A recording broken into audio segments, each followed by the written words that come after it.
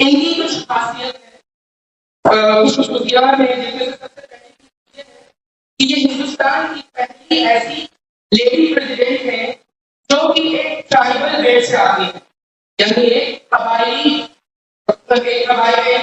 कबीले से इनका ताल्लुक है. ट्राइबल कास्ट उसे कहते हैं, उससे वो उनका ताल्लुक है और ये हिंदुस्तान की दूसरी खातून प्रेसिडेंट है. इससे पहले जो कि कोई नाम जानता है उनका, इससे पहले हिंदुस्तान की पहली जो प्रेसिडेंट थी लेडी प्रेसिडेंट, कोई नाम जानते हैं आप स्टूडेंट्स में से?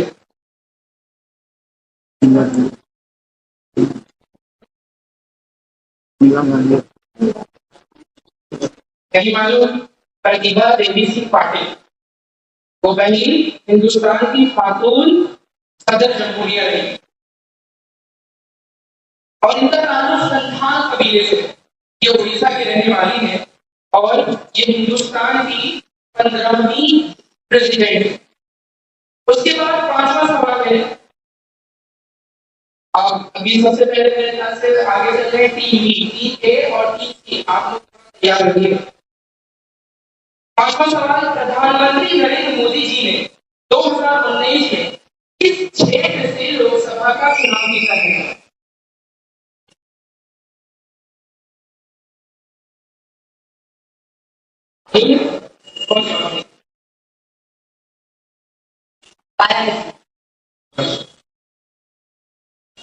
और ये दूसरी बार है जब प्रधानमंत्री जो हमारे मुल्क के वजीर आजम है मिस्टर नरेंद्र मोदी, उन्होंने 2014 में भी यहीं से इलेक्शन लड़ा था और जीता था.